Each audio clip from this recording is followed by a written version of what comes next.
Assalamualaikum warahmatullahi wabarakatuh. Salam dan bahagia guru-guru hebat Indonesia.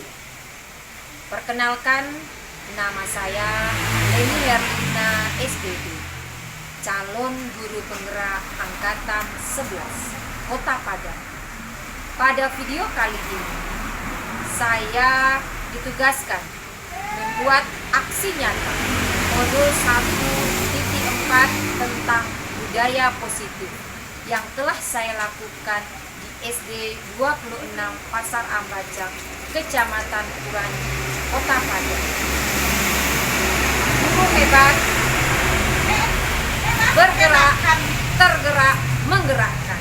Selamat menyaksikan.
Assalamualaikum warahmatullahi wabarakatuh.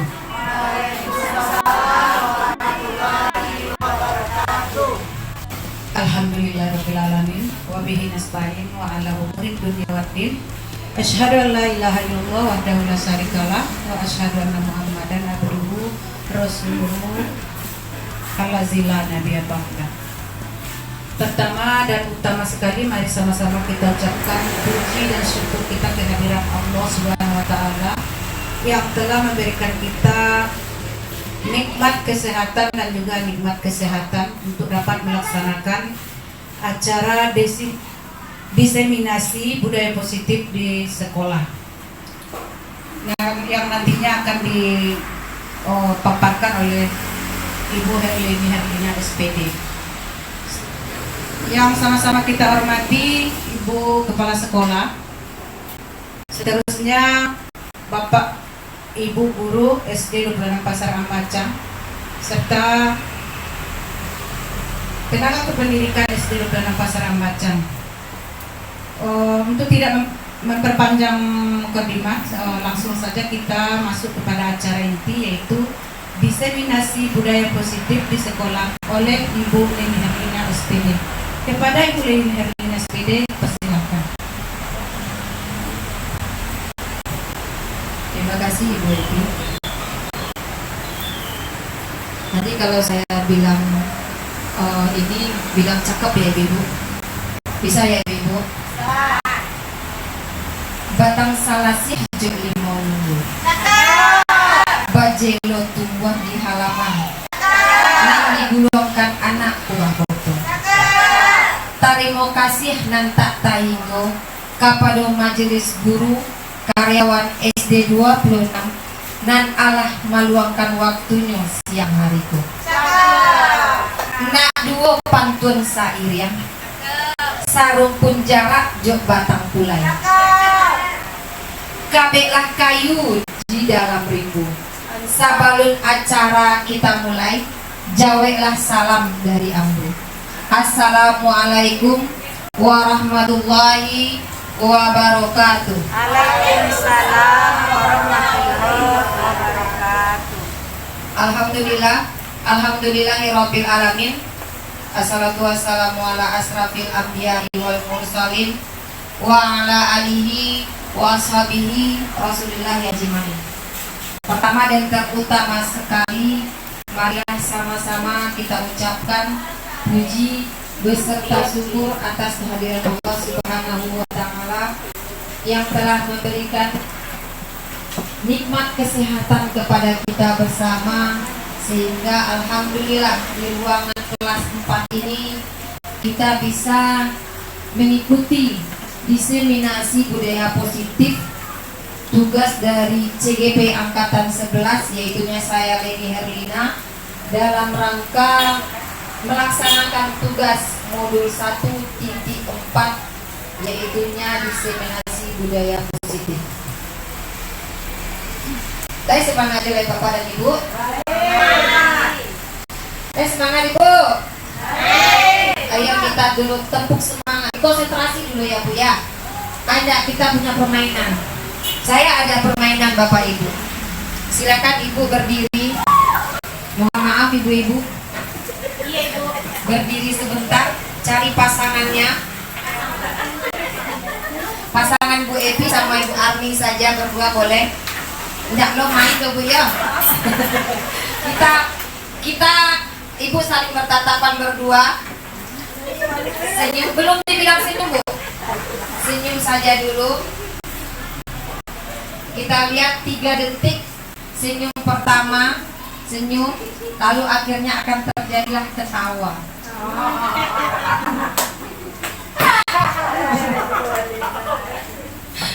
Sudah Ibu, kita mulai 1, 2, 3.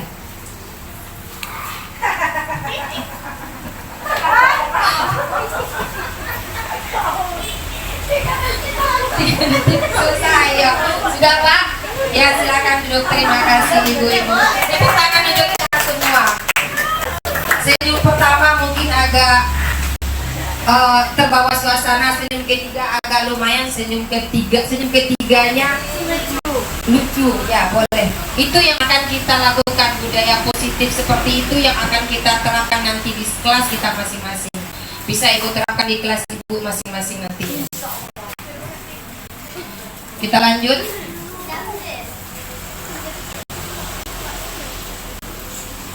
Pendidikan menurut Ki Hajar Dewantara, pendidikan itu adalah sifatnya menuntun. Apa yang dituntun Bu? Segala kodrat anak. Bagaimana cara menuntunnya? Supaya mereka itu bahagia, supaya mereka bisa mencapai apa yang dia inginkan. Menurut Bapak Ki Hajar Dewantara ini, sekolah kita ini ibarat ladang. Kalau kita berladang atau bercocok tanam, yang jadi bibitnya adalah anak murid kita. Bagaimana supaya bibit ini bisa unggul nanti di akhirnya? Bagaimana cara kita untuk membuat mereka menjadi manusia yang berguna nantinya di masa yang akan datang? Jadi kalau menurut Bapak Ki Hajar Dewantara, sekolah sebagai sebuah ladang, tempat persemaian bibit. Kenapa? Agar bibit itu bisa berkembang secara maksimal, maka petani dapat memperbaiki kondisi tanah. Ini ibaratnya kita ibu-ibu, yang menjadi kita pupuk, kita kasih air, membasmi ulat-ulat jamur yang mengganggu. Itu tugas kita. Tugas kita sebagai seorang pendidik. Jadi pendidik itu apa? Seorang pendidik itu hanya menuntun. Yang selama ini kita lakukan bagaimana ibu-ibu? Sudahkah kita menuntun kepada anak-anak kita? Sudah, alhamdulillah. Berarti SD 26 Pasar Ambaca sudah melaksanakan apa yang disampaikan oleh Bapak Ki Hajar Dewantara, bahwasanya seorang pendidik itu adalah sifatnya menuntun, fasilitator, memberikan fasilitas kepada siswa. Ibarat seorang anak yang baru pandai berjalan, mereka kalau kita lihat dia berjalan sendiri kan jatuh. Apa tugas kita sebagai orang tua? Kita tuntun, kita pegang tangannya, kita bawa. Siapa yang dia bawa? Kita yang membawa dia atau dia yang kita bawa? Kita yang membawa dia. Kita menuntun anak, kita yang membawa dia atau dia yang membawa kita? Siapa yang bisa jawab, Bu? Bu Ara bisa? Masalahnya anak dia jatuh kan? Kita yang bawa. Mereka baru pandai berjalan, kita pegang tangannya. Kita yang dibawanya atau Kita yang dibawanya. kita yang dibawanya atau mereka yang kita bawa? Kalau baru dari Kita yang dibawanya. Itulah seorang pendidik. Jadi bukan kita yang mengarahkan, bukan kita yang membawa mereka, tapi mereka yang membawa kita. Kemana arah mereka, kemana tujuan mereka di masa yang akan datang. Kita ini cuma hanya sebagai fasilitator. Ya Bapak Ibu, kita hanya menuntun mereka. Lanjut ke budaya positif. Kalau kata-kata budaya positif, apa yang teringat sama Ibu tentang budaya positif? Bisa Ibu Umi? Terima kasih Bu Leni. Pertanyaan Bu Leni tadi yaitu apa yang terlintas di pikiran Ibu tentang budaya positif? Ya. Kalau menurut saya, yang terlintas di pikiran saya budaya positif itu adalah kebiasaan yang baik yang ada pada diri anak, yang diterapkan pada kehidupan sehari-hari. Misalnya bersalaman saat datang ke sekolah kepada guru-gurunya. Yang kedua, menjaga kebersihan lingkungan sekolah. Telah dibudayakan, berarti anak-anak yang telah melakukan pembiasaannya setiap hari akan menjadi budaya yang baik seterusnya ke depannya. Yang ketiga yaitu tentang kesepakatan kelas yang kita buat bersama-sama di kelas. Nah, itu salah satu contoh dari budaya positif yang saya pahami, Ibu. Terima kasih. Mungkin ada rekan sejawat yang lain yang berbeda pandangan. Terima kasih banyak Boy. Tepuk tangan dulu buat Bu Boy. Alhamdulillah. Sepakat kita ibu-ibu. Ada lagi yang lain? Bu Rika kalau bisa. Ya, terima kasih kesempatan Ibu Leni. Saya sependapat dengan Ibu tadi bahwa budaya positif itu adalah suatu kebiasaan yang dibawa oleh anak. Tentunya kebiasaan itu dibawa oleh anak dari rumah mereka masing-masing. Misalnya kebiasaan mereka sebelum pergi sekolah mungkin minta izin kepada orang tua, bersalaman, dan mungkin menghormati. Sesampainya di sekolah, tentunya budaya positif tersebut terbawa sampai ke sekolah, dan juga mereka juga melakukan hal yang sama di sekolah. Saat datang ke sekolah mungkin mereka bisa membudayakan yang seperti disampaikan Bu Owi tadi. Salah satunya di sekolah mungkin itu kebiasaan 5S, yaitu sapa, senyum, sapa, salam, sopan, santun. Nah, dan juga nanti akan yang hal seperti itu akan terbawa juga ke dalam kelas. Salah satunya mungkin kebiasaan positif yang seperti disebutkan tadi, membuat kesepakatan kelas. Tentunya nanti ada hal-hal yang disepakati, misalnya salah satunya datang tepat waktu, mematuhi aturan sekolah, menghormati guru, dan lain-lainnya. Saya sangat sependapat sekali dengan Ibu Owi tadi. Nah, itu pendapat saya ucapkan terima kasih. Tepuk tangan dulu. Ternyata guru-guru SD 26 ini guru-guru hebat. Ada lagi tambahan? Mungkin Ibu Dewi bisa menambah? Pas. Ibu Dela, Bu Epi, Bu Arni, Bu Suci mungkin bisa menambah dari segi perpustakaan.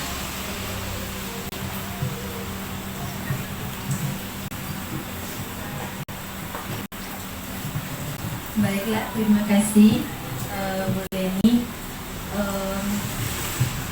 Di perpustakaan dapat membawa siswa dan siswi dalam hal-hal yang baik.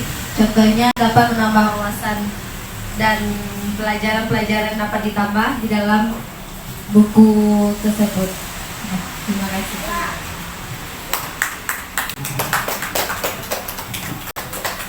Hebat sekali ya. Itu budaya positif.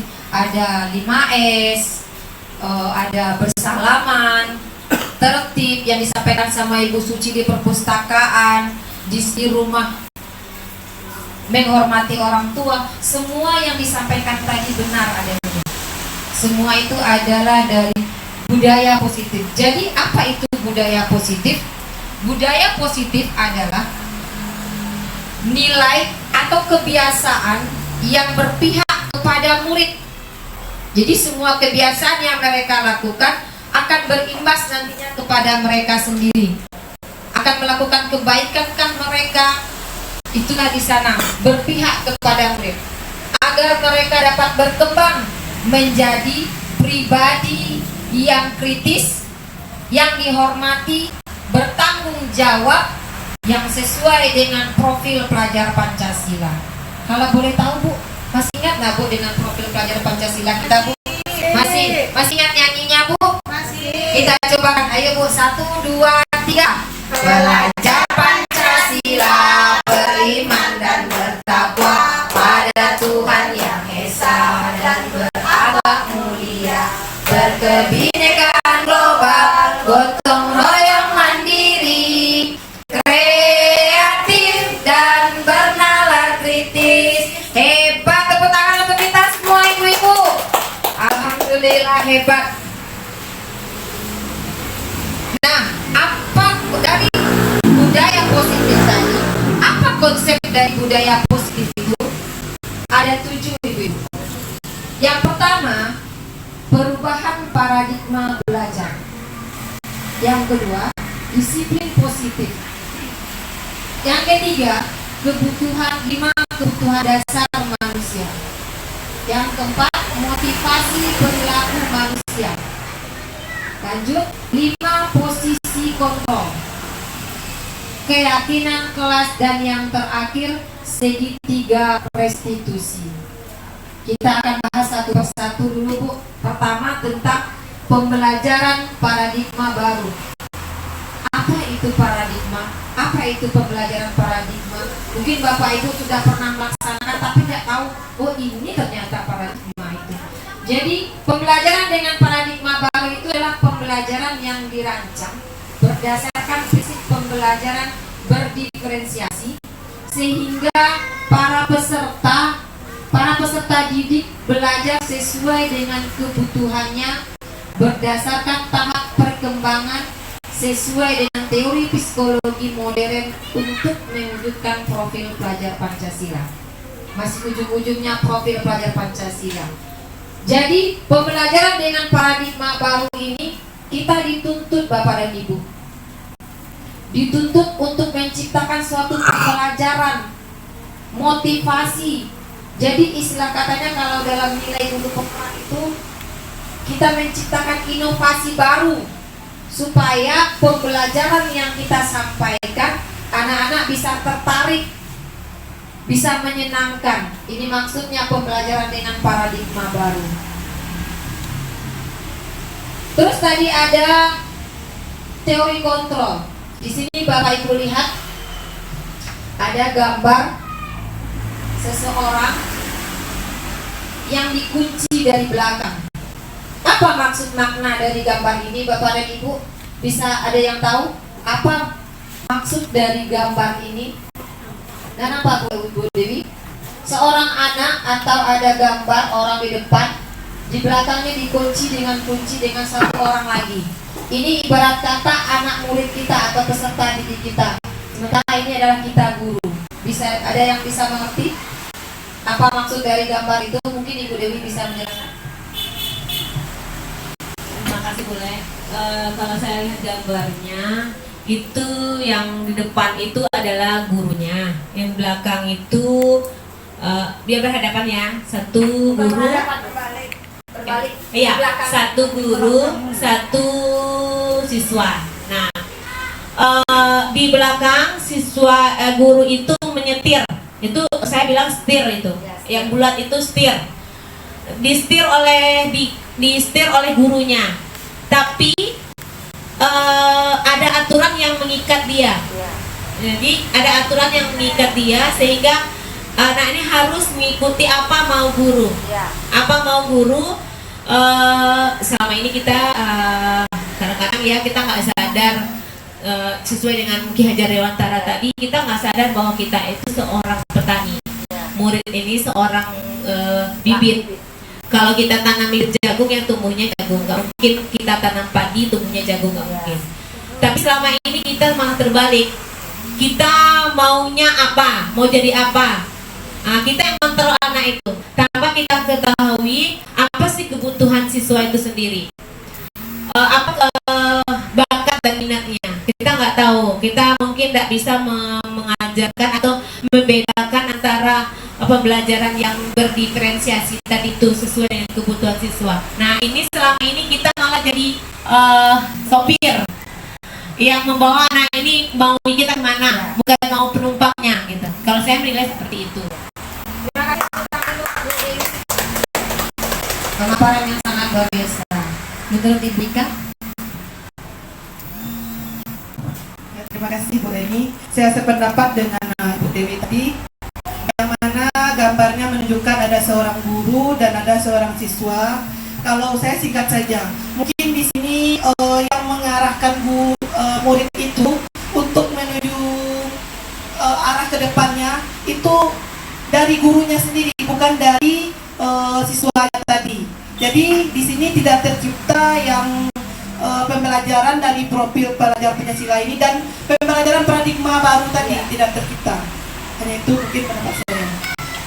Tangan dulu buat Bu Ika. Alhamdulillah. Ada lagi yang tambahan dari guru-guru lain? Ibu Ipi, silakan. Bu Wi, Bu Dela ya. Terima kasih atas kesempatannya. Di sini saya melihat ada dua orang ya, gambar atau ilustrasi apa. Nah, jadi ada satu orang sebagai guru dan satu orang sebagai murid, di mana muridnya hadap ke depan, guru di belakang menuntun murid untuk melakukan sesuatu sesuai dengan arahan guru. Karena di situ ada kayak seperti kunci, gurunya memegang kunci dan muridnya itu akan menyesuaikan dengan apa yang diperintahkan oleh guru. Nah, jadi di sini muridnya itu terbiasa atau tidak bisa untuk mengembangkan minat dan bakatnya sendiri sesuai dengan kemampuannya. Tetapi di sini terlihat kalau gurunya itu mengontrol secara keseluruhan terhadap apa yang dilakukan oleh murid. Nah, jadi tidak sesuai dengan prinsip pembelajaran prinsip pembelajaran paradigma baru sesuai dengan yang dipaparkan oleh Bapak Ki Hajar Dewantara, yang mana guru itu harusnya menuntun ya Bu, bukan menuntut murid gitu. Jadi itu yang dapat saya terjemahkan. Saya kembalikan kepada Bu Dela. Terima kasih Bu Dela. Alhamdulillah, tepuk tangan dulu buat guru-guru hebat ini. Betul Sadi. Kalau kita lihat gambarnya, ini setir ya, atau semacam kunci. Jadi yang dulu yang miskonsepsi ini umpamakan ya. Ini murid kita ini kita arahkan terus, oh lurus nak, ke samping nak, ke kiri nak. Itu yang selama ini kita lakukan. Sekarang kita harus merubah apa yang kita lakukan selama ini, kita rubah menjadi paradigma baru, berdiferensiasi. Jadi anak kita bukan mengontrol lagi. Kita tidak mengontrol, kita cuma menuntun mereka kemana arah mereka. Dari ilustrasi ini dapat dilihat ilustrasi guru mengontrol murid. Jadi di depan ini muridnya dikontrol terus sama gurunya. Arahnya ke sini, ini pembelajarannya, ini yang dituntut, bukan menuntun. Terus bahwa kritik dan membuat rasa bersalah mampu menguatkan karakter. Ilustrasi semua perbuatan positif, efektif dan bermanfaat. Bahwa orang dewasa berhak memaksa. Itu yang lama. Sekarang sudah harus kita rubah. Jadi budaya positif yang selama ini kita buat, yang kita dengar itu, apakah penting di sekolah kita apa tidak? Penting, supaya merubah karakter siswa, menuntun mereka menjadi manusia yang berguna di masa yang akan datang. Mengubah paradigma stimulus, seperti yang kita sampaikan tadi, kita mencoba mengubah orang agar berpandangan sama dengan kita. Misal contoh, siswa kita ini di dalam pembelajaran mereka tertidur. Jadi kita di stimulus respon ini kita bangunkan, ya anak bangun, bangun. Kita mengerjakan tugas, kerjakan ini, selesaikan ini. Itu yang harus kita rubah. Menjadi kita berusaha memahami pandangan orang lain tentang dunia. Mungkin kita tanya dulu, itulah gunanya restitusi, segitiga restitusi. Kita tanya pendekatan dulu. Kenapa dia bisa tertidur di dalam kelas? Apa penyebabnya? Jangan langsung kita cap bahwa dia tertidur. Bangun, selesaikan, kita belajar. Ini tugas kamu, selesaikan. Tidak. Jadi yang selama ini mungkin kita kilaf dalam melaksanakan pembelajaran sehari-hari, kita merubah itu tidak langsung plong merubah, tidak. Dia bertahap sedikit demi sedikit. Kalau kita bersemangat, kalau kita punya kemauan, pasti akan terjadi apa yang kita harapkan. Perilaku buruk dilihat sebagai suatu kesalahan. Berubah menjadi semua perilaku memiliki tujuan. Mungkin ada tujuannya dia tidur, mungkin semalam ibunya sakit, dia menunggu ibunya di rumah sakit tertidur, melepaskan lelahnya semalam, mungkin seperti itu. Orang lain bisa mengontrol saya, tadi yang gambar yang tadi. Hanya Anda yang bisa mengontrol diri Anda sendiri. Pemaksaan ada pada saat bujukan gagal. Ini pemaksaan yang tadi. Bangun, ayo bangun, kerjakan latihan ini. Kolaborasi dan konsensus menciptakan pilihan-pilihan baru. Kita tanyakan dulu. Model pemikiran menang kalah, model pemikiran menang dan menang. Kita lanjut, disiplin positif. Tadi kita sudah paparkan tentang disiplin positif ya Bapak Ibu. Kita lanjut. Makna dari kata disiplin, apa sih Bu disiplin itu?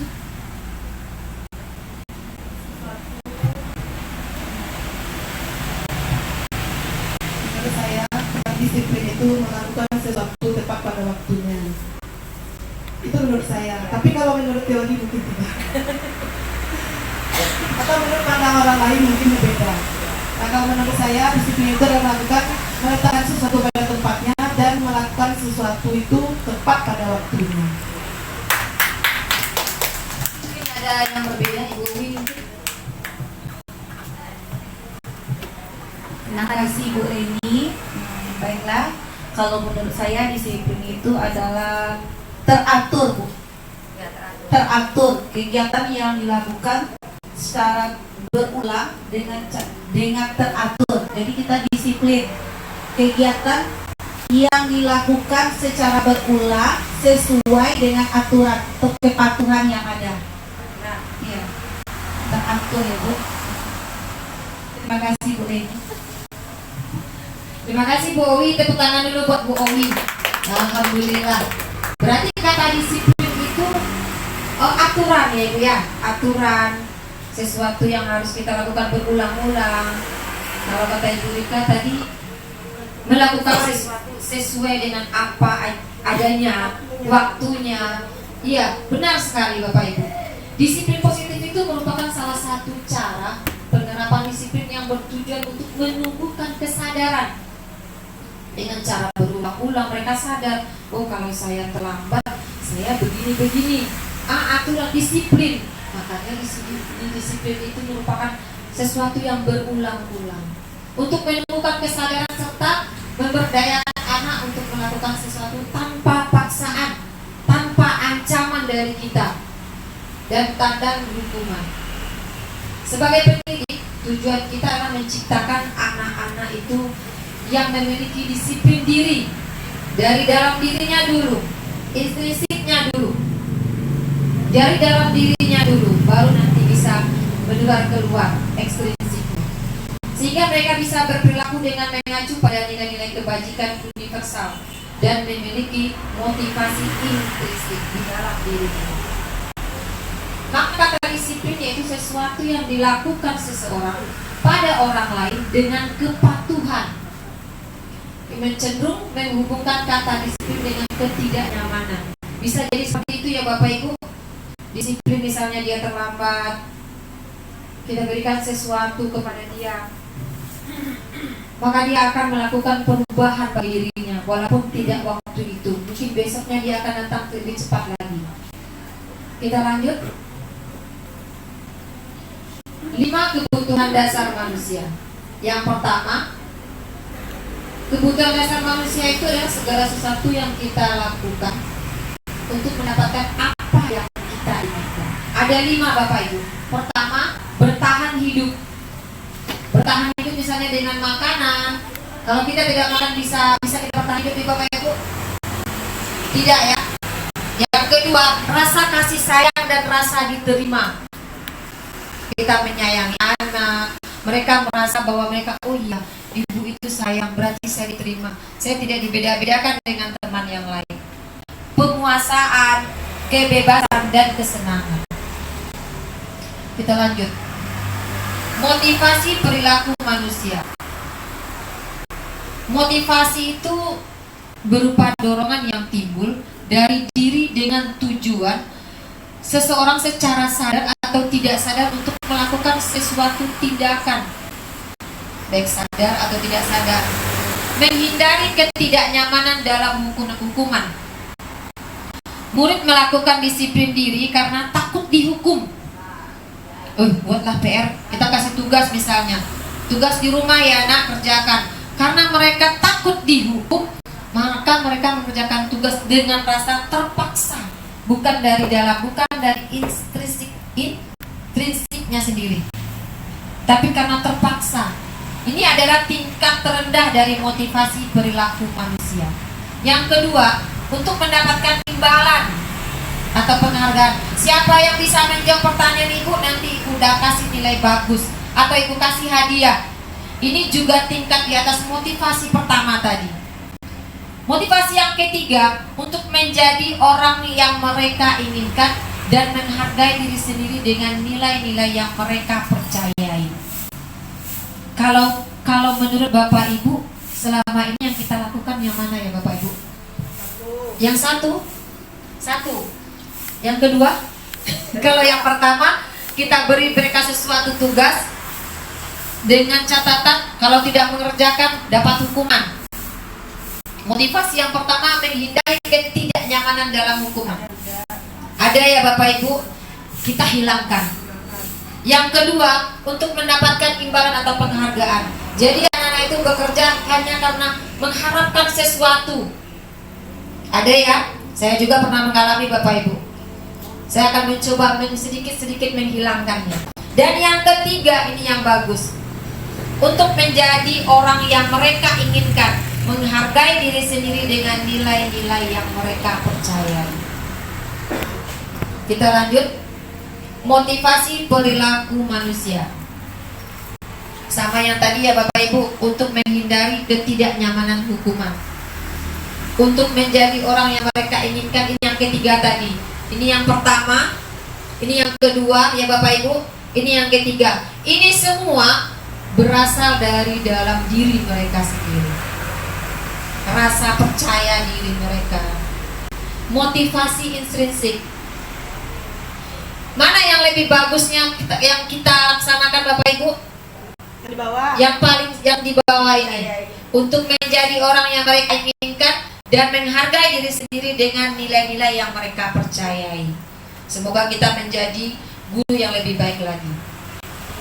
Bentuk disiplin. Yang pertama, hukuman. Hukuman ini yang seperti tadi. Kalau terlambat, lari lapangan sebanyak 5 kali, keliling lapangan sebanyak 5 kali. Ini hukuman. Hukuman ini bersifat tidak terencana, tiba-tiba. Hukuman yang diberikan bisa berupa fisik ataupun fisikis. Murid ini merasa disakiti oleh perbuatan dan perkataan kita. Kamu terlambat. Setiap hari terlambat terus. Sekarang hukumannya kamu lari keliling lapangan sebanyak 5 kali. Ini akan terasa sama mereka, akan berdampak pada mereka. Yang kedua, konsekuensi. Disiplin dalam bentuk konsekuensi sudah terencana atau sudah disepakati dan dibahas, disetujui oleh murid dan guru. Umumnya bentuk konsekuensi dibuat oleh pihak guru, sekolah dan murid. Dan murid pun mengetahui sebelumnya konsekuensi. Kalau kamu terlambat nak, apa konsekuensinya? Kalau kamu tidak mengerjakan tugas, apa konsekuensinya? Ya, konsekuensinya kelanjutan dari hukuman. Yang ketiga, restitusi. Restitusi adalah proses menciptakan kondisi bagi murid untuk memperbaiki kesalahannya. Dia berusaha untuk memperbaiki apa yang salah dari dirinya. Dia mencoba untuk merubahnya ke yang lebih baik. Ini yang disebut dengan restitusi. Ketiga bentuk disiplin ini, yang paling bagus mungkin ini ya Bapak Ibu, restitusi. Kalau ini hukuman, mereka akan merasa, mereka akan terasa sama mereka, oh iya saya dikasih hukuman. Apakah mereka bisa berubah Bapak Ibu? Bisa berubah dan bisa tidak berubah. Karena ini berasal dari dalam diri mereka. Ada yang tertanam, ya, ada tertanam di dalam hatinya. Mereka akan berpikir, oh saya akan kasih hukuman. Kalau sekarang kita lihat ya Bapak Ibu, banyak guru-guru ini yang memberikan hukuman mungkin di luar nalar kita. Menghormat bendera, tempat yang panas-panas, bisa mengakibatkan mereka kehabisan. Itu hukuman yang mereka berikan. Mungkin hal-hal seperti itu akan kita rubah sedikit demi sedikit. Identitas berhasil atau tidak berhasilnya suatu hukuman, konsekuensi dan restitusi. Sesuatu yang hukuman, identitas yang gagalnya, yang di hukuman ini semuanya pasti gagal. Sesuatu yang menyakitkan harus terjadi. Ini yang hukuman. Terus yang konsekuensi, sesuatu harus terjadi. Direstitusi merupakan pilihan. Jadi mereka bisa memilih untuk memperbaikinya. Yang kedua, tidak nyaman untuk murid untuk jangka waktu yang panjang. Tidak nyaman untuk murid untuk jangka waktu yang panjang. Menguatkan untuk murid dalam jangka waktu yang panjang. Dan seterusnya sampai nanti murid akan menghormati dirinya sendiri dan orang lain. Kita lanjut. Posisi kontrol. Nah, di sini posisi kontrol ini Bapak Ibu, ini yang agak-agaknya harus kita perbaiki. Kita berada di posisi kontrol yang bagaimana? Apakah menjadi seorang penghukum, pembuat rasa bersalah, temannya kah, pemantau atau manajer? Kalau menurut Bapak Ibu, selama ini yang kita lakukan, kita ada di posisi mana Bapak Ibu? Kita ada di posisi mana Bapak Ibu? Penghukum kah? Pembuat rasa bersalah, teman, ada juga pemantau, ada juga manajer. Kelima-limanya bisa. Kelima-limanya bisa, alhamdulillah. Oh iya, ya situasi dan kondisi ya. Kita lihat satu-satu. Ini ada kasus Bapak Ibu. Siswanya tidak memakai atribut lengkap saat upacara bendera. Sebagai seorang penghukum guru, kita menjadi bertindak sebagai penghukum. Kita beri mereka keliling lapangan sebanyak 10 kali putaran. Kalau kita beri hukuman seperti ini, apa perasaan mereka? Mendongkol ya. Saya dikasih hukuman sama ibu tidak bertanya, tidak bertanya dulu sama saya, kenapa saya terlambat, kenapa saya tidak punya atribut, ya, jadi sebagai penghukum. Apakah kita di sini Bapak Ibu? Ada ya, sekali-sekali, sama Bapak Ibu. Saya juga pernah. Kita berusaha untuk merubahnya. Pemberi rasa bersalah. Mungkin kata-katanya seperti ini. Berapa kali bapak ibu harus memberitahu kamu, kamu selalu saja mengecewakan bapak dan ibu. Jadi mereka terbenam di hatinya rasa bersalah bahwa bapak ibu ini memperhatikan saya tapi saya melakukan seperti ini. Ini dia pembuat rasa bersalah. Sebagai seorang teman, kalau teman kita rangkul dia, ayo dong ikuti kesepakatan sekolah kita. Tolong bantu bapak ibu. Tolong bantu bapak ibu ya kali ini. Ya sudah, tidak apa-apa. Lain kali jangan sampai berbuat seperti ini lagi. Ini sebagai teman kita rangkul. Ya, kita berteman dengan dia. Kita kasih dia semacam, bukan kita cat dia salah, bukan. Pokoknya kita sebagai teman dia. Pemantau, kamu sudah melanggar kesepakatan sekolah. Kamu tahu konsekuensinya? Setelah upacara kamu beri atributnya ke koperasi dan jangan diulangi lagi. Itu pemantau. Saya pernah melakukan ini. Menjadi seorang pemantau. Saya pernah melakukan ini. Mungkin ibu-ibu lain juga pernah. Semoga kita menjadi yang lebih baik. Iya. Posisi kontrol yang mana yang lebih bagus sebagai manajer? Apakah kamu tahu kesalahan? Kita tanya dulu. Apa kesalahannya? Biar dia yang berbicara sendiri. Biar dia yang mengungkapkan apa kesalahannya. Bagaimana cara memperbaiki kesalahannya. Biar mereka sendiri yang mencari solusinya. Disinilah tugas kita seharusnya menjadi seorang manajer. 5 posisi kontrol tadi mungkin sudah kita lewati, dan semoga di masa yang akan datang kita bisa menjadi seorang manajer. Sekarang ada pertanyaan Bapak Ibu. Di posisi kontrol apakah Bapak Ibu? Saya kecewa sekali dengan kamu. Pembuat rasa bersalah. Ada yang lain? Kita lihat betul apa tidak jawabannya. Betul, pembuat rasa bersalah. Ternyata guru-guru hebat SD26 ini. Yang kedua, kamu tidak pernah benar melakukannya.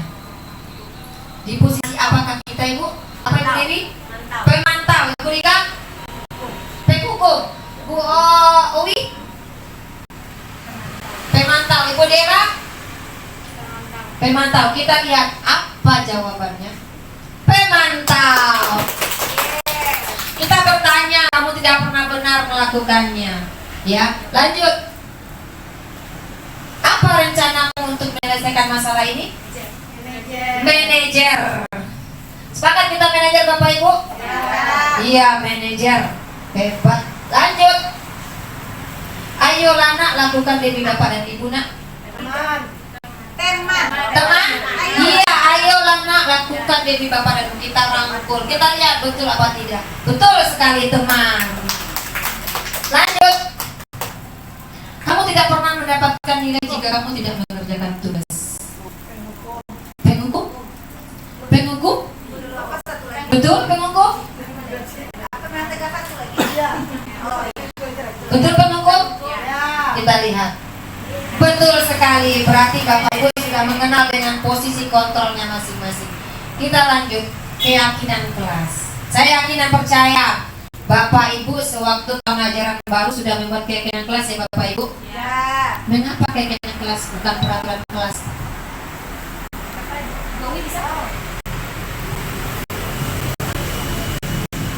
Terima kasih Bu Eni. Tadi pertanyaan Bu Eni, kenapa keyakinan kelas, kenapa bukan peraturan kelas? Ya. Kalau menurut saya, kalau keyakinan kelas itu adalah kesepakatan yang dibuat secara bersama dengan guru dengan siswa. Sedangkan peraturan kelas yaitu aturan yang telah ada yang harus dipatuhi. Jadi beda Bu. Kalau keyakinan kelas yaitu kesepakatan yang dibuat secara bersama pada saat itu. Sedangkan peraturan kelas yaitu peraturan adalah itu aturan yang telah ada yang harus disepakati. Nah, itu perbedaannya. Ya, terima kasih Bu Eni. Ada lagi tambahannya mungkin Bu Dewi. Makasih boleh. Benar sekali yang dikatakan Bu Oyi. Kalau saya mengambil kesimpulan dari apa bedanya antara keyakinan kelas dengan peraturan kelas. Kalau keyakinan kelas itu siswa dan guru yang membuatnya, dan dia yakin untuk melakukannya tanpa ada paksaan karena dia yang membuat. Tapi kalau peraturan, betul peraturan itu telah ada dan harus dilaksanakan oleh siswa. Nah, kalau ada kata harus itu dia akan melakukan dengan dongkol kalau tidak sesuai dengan keinginan dia dan keyakinan dia. Itu menurut saya.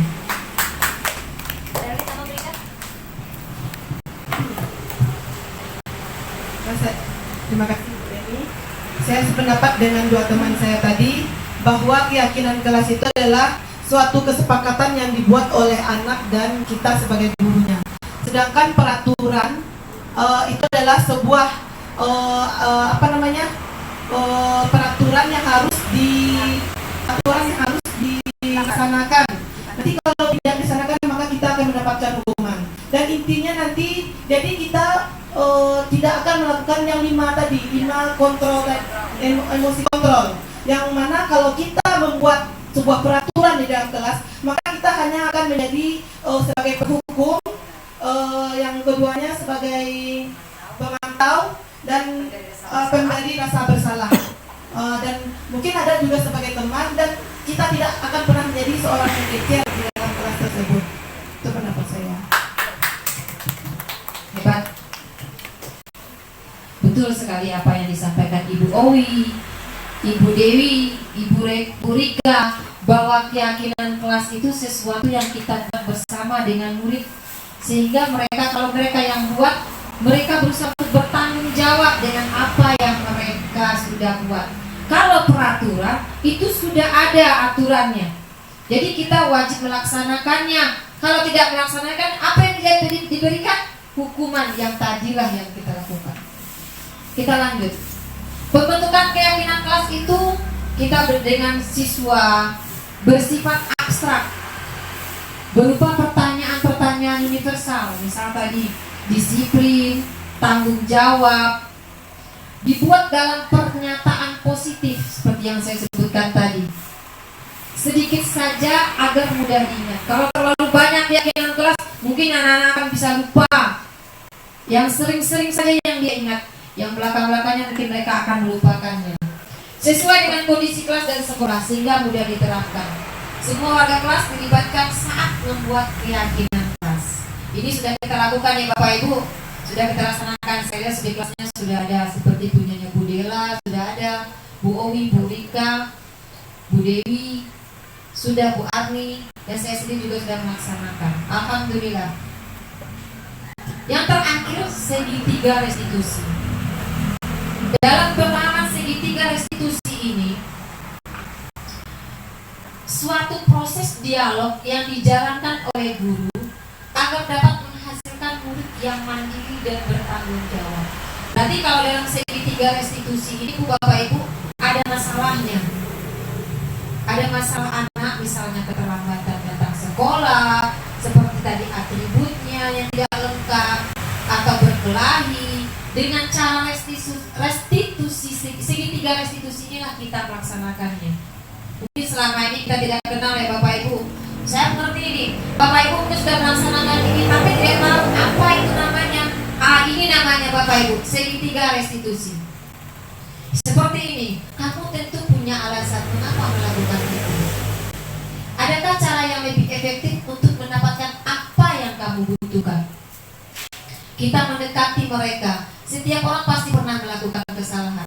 Jadi di sini dalam segitiga restitusi ini kita tidak melakukan, tidak memberi hukuman, tidak memberikan rasa bersalah pada mereka, tapi kita menjadi manajer di sini. Kita dekati dia, kita tanya dulu apa masalahnya, kenapa bisa terjadi seperti ini, apa solusi dari mereka, apa yang bisa mereka lakukan supaya kejadian yang mereka lakukan bisa berubah. Kita tanyakan solusinya kepada mereka. Nanti baru kita sebutkan keyakinan kelas apa yang telah dia langgar. Dari situ mungkin mereka akan mengetahui, oh iya, ibu ini tidak memberikan hukuman kepada saya. Tapi mereka merasa senang sekali. Apakah akan diulang kembali? Ada keyakinannya, bisa mungkin terulang kembali, bisa tidak. Mereka akan berubah dengan cara segitiga restitusi yang kita lakukan. Berdialog dengan mereka, mungkin mereka akan merasa, oh saya dihargai oleh ibu ini, oh saya dipandang ibu ini tidak membeda-bedakan saya. Menstabilkan identitas. Segitiga restitusi ini ada 3 Bapak Ibu. Yang pertama, menstabilkan identitas. Berdasarkan prinsip membuat kesalahan adalah bagian-bagian dari proses pembelajaran. Bisa kita buat seperti ini. Berbuat salah itu wajar. Tidak ada manusia yang sempurna. Bapak juga pernah melakukan kesalahan, ibu pernah melakukan kesalahan. Ibu tidak mau mencari siapa yang salah, tapi ibu ingin mencari solusi dari permasalahan. Kamu berhak begitu. Ini menstabilkan identitas. Kita tanya dulu, kita dekati dia dulu. Mungkin di sini kita sebagai teman dekati dia dulu, tanya dulu permasalahannya. Kita lanjut. Validasi tindakan salah. Berdasarkan prinsip setiap perilaku berupaya memenuhi suatu kebutuhan tertentu. Mungkin dengan berupa, kamu pasti punya alasan mengapa melakukan hal seperti itu. Dia tanya sama mereka, Pak, kenapa dia terlambat? Apa alasannya? Padahal kamu melakukan lebih buruk dari ini. Padahal kamu bisa melakukan lebih buruk dari ini. Kamu patut bangga karena telah melindungi sesuatu yang paling penting. Kamu melakukannya karena mempertahankan sesuatu yang penting bagimu. Kita lanjut, yang ketiga, menanyakan keyakinan kelas. Berdasarkan prinsip teori kontrol bahwa pada dasarnya kita termotivasi secara intrinsik. Apa keyakinan kelas kita? Apa yang keyakinan kelas yang telah kamu langgar? Nah, seperti itu bisa. Nilai dari apa yang telah disepakati bersama. Seperti apa gambaran sebuah kelas yang ideal menurut kamu? Kita tanyakan kepada dia. Jangan kita yang memberikan solusi. Kita gali kemampuan mereka. Bagaimana cara mereka merubahnya, bagaimana cara mereka memperbaikinya. Ini contoh keyakinan kelas yang saya lakukan. Videonya nanti saja ya Bapak Ibu. Ini restitusi yang saya lakukan terhadap anak yang terlambat. Biasanya dia tidak pernah terlambat, tetapi akhir-akhir ini dia sering terlambat. Saya tanyakan kepada dia, kenapa akhir-akhir ini dia terlambat, sering terlambat? Dia menjawab, alasannya karena orang tuanya sakit. Kalau kita sebagai seorang penghukum mungkin tidak seperti ini. Kita langsung memberikan dia hukuman. Jadi karena di sini sifatnya manajer, kita dekati, kita tanya dari hati ke hati, kenapa dia sering terlambat akhir-akhir ini? Kalau terlambat, apa yang akan terjadi dengan pembelajarannya? Mungkin seperti itu. Lalu kita tanyakan, bagaimana cara dia untuk memperbaiki apa yang telah dia lakukan. Dan yang terakhir kita tanyakan, keyakinan apa yang telah dia lakukan. Ya Bapak Ibu, mungkin seperti ini cara kita sebagai seorang manajer, bukan menjadi penghukum, bukan menjadi pemberi rasa bersalah, bukan pemantau. Kalau teman bolehlah, manajer ini yang paling bagus. Mungkin itu saja. Mungkin itu saja yang bisa saya sampaikan pada hari ini. Diseminasi kita tentang budaya positif. Kalau ada salah, kalau ada pertanyaan boleh. Kalau tidak ada pertanyaan Bapak Ibu? Ada pertanyaan Bapak Ibu dan Ibu Umi? Kalau tidak ada pertanyaan kita cukupkan saja. Saya selaku bukan pemberi materi, kita melakukan diseminasi atau sharing kita Bapak Ibu. Kalau ada salah kata saya mohon maaf. Tadi saya awali dengan pantun, saya akhiri dengan pantun lagi Bu. Iya. Rancak ya Bapak Ibu. Kalau aduh galah dalam papan. Bari baulu biana taga. Kalau aduh salah dalam ucapan, bari bu maaf amo pinta.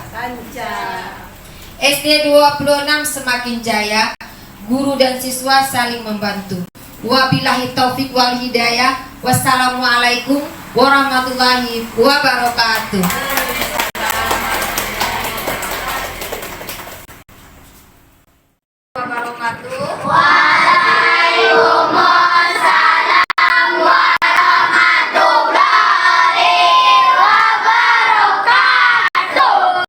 Hari ini kita akan membuat kesepakatan kelas atau boleh dibilang dengan keyakinan kelas. Apa fungsinya? Supaya nanti pembelajaran yang kita lakukan bisa berjalan sesuai dengan apa yang kita inginkan dan bisa mencapai tujuan yang kita harapkan nantinya. Itu fungsi dari kesepakatan atau keyakinan kelas yang akan kita buat. Keyakinan kelas itu berdasarkan dari kamu sendiri, dari anak-anak ibu. Nanti anak-anak ibu akan membuat dari stiker ini, di kertas kecil ini kamu tulis apa mau kamu supaya kelas ini bisa berjalan sesuai dengan harapan kamu, supaya tujuan pembelajaran nantinya bisa tercapai dengan baik. Ya, di sini boleh kamu isi berapa saja, boleh kamu isi 1, 2, 3 atau terserah kamu. Yang penting nanti kita bacakan apa keinginan kamu untuk kelas kamu, supaya kelas ini bisa berjalan dengan lancar, tertib dan damai. Ya, nanti ini dibagikan, boleh ditulis.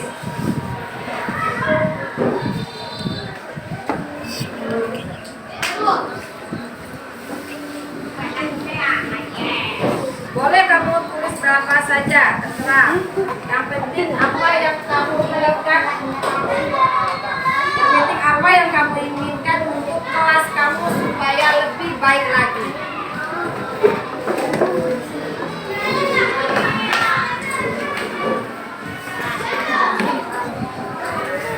Silakan dibuat, nanti kita tempel di. Nanti akan kita tempel di depan. Kamu bacakan dulu apa yang kamu tulis, ya. Nggak usah pakai nama. Ada apa-apa.